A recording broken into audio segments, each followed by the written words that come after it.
Vamos lá, dando continuidade a apendicite, desculpa, seguindo o livro Manual do Técnico e Auxiliar de Enfermagem, vamos dar continuidade ao falar de sinais e sintomas e fechar com cuidados de enfermagem. Antes de eu falar de sinais e sintomas, deixa eu só fazer uma ressalva aqui. Essa apendicite, né, esse apendicite que tá, essa apêndice inflamada, ela pode ser advinda justamente por fezes, fecaloma ali naquela região, pode ser por um tumor naquela região, tá legal? Pode ser por algum tipo de inflamação diretamente naquela região, algum corpo estranho naquela região. Então, isso tudo pode causar uma inflamação desse apêndice e esse apêndice pode vir a causar um dano maior a esse cliente de forma apendicite. Tudo bem? Só que esse cliente, além da dor que ele sente lá na região, no quadrante inferior direito, região de fossa ilíaca direita, né? Aí vocês podem chamar. Esse cliente, ao examinar esse cliente, ou melhor, antes de examinar esse cliente, ele já refere-se, além de dor, náuseas, vômitos, febre baixa, ele pode ter também. Ele também pode ter uma perda de apetite, justamente porque ele sente uma algia ali naquela região, então diminui até o apetite dele, ok?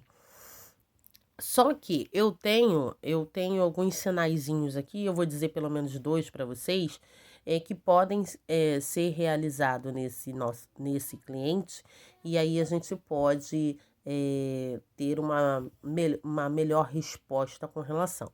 Só que eu não posso deixar de falar o seguinte: essas complicações desse cliente pode vir a gerar um tratamento cirúrgico, ok? E aí, nessa cirurgia, a gente pode ter um cliente com aquela região do órgão, diria, anexo do intestino grosso, pode estar ali com abscesso, pode estar ali com uma gangrena, tá?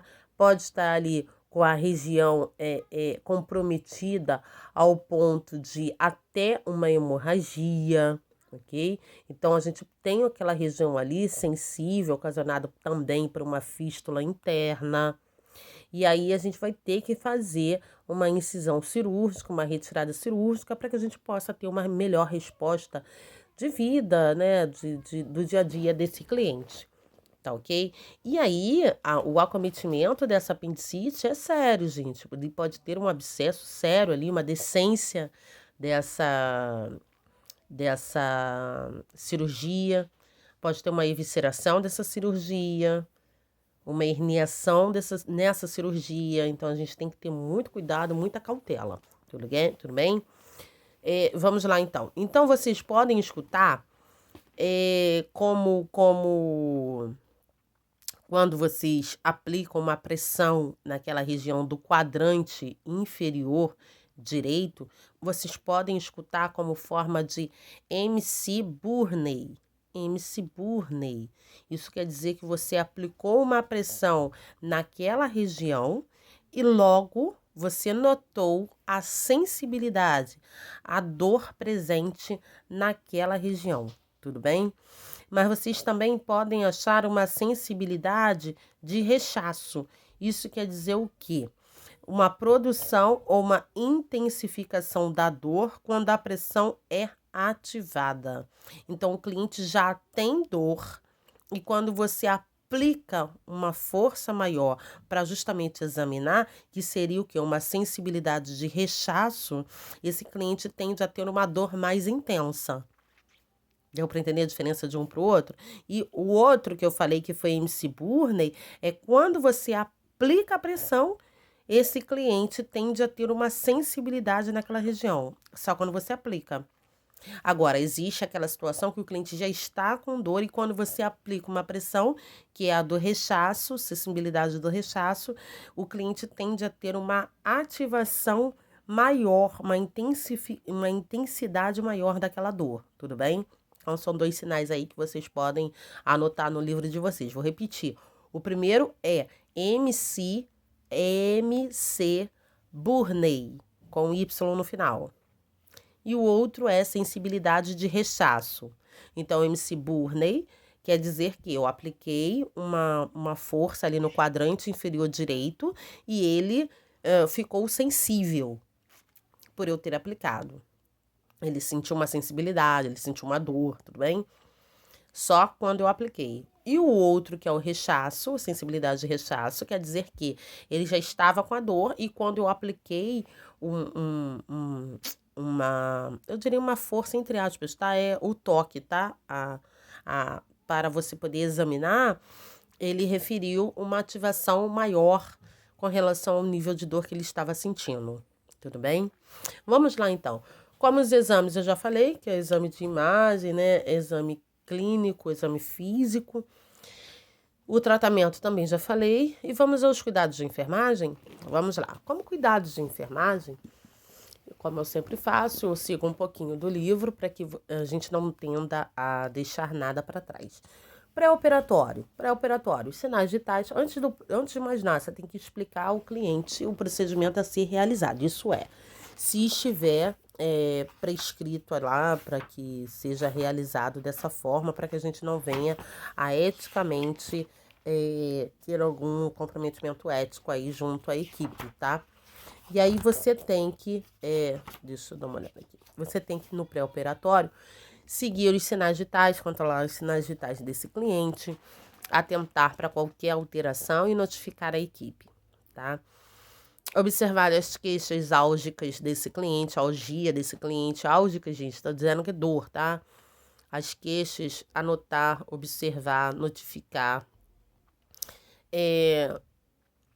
Também realizar tricotomia no mínimo 2 horas antes do procedimento cirúrgico. A tricotomia é só aparar os pelos de forma bem rentinha à pele para que esse cliente não tenda a ter nenhum tipo de comprometimento infeccioso ou até mesmo no no transcirúrgico ou no pós-cirúrgico, tá? Advindo no pós-cirúrgico. Por que hoje não faz mais a raspagem dos pelos? Exatamente.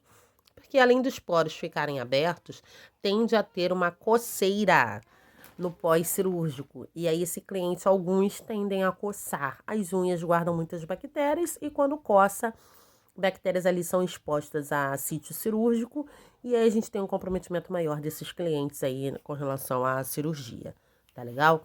No pré-operatório ainda, realizar o banho, né, com clorexidina, desgermante, após a trocotomia, claro, para a gente diminuir mais um pouco o nível de micro-organismos presentes na pele ali, ou até mesmo no sítio cirúrgico, na região cirúrgica.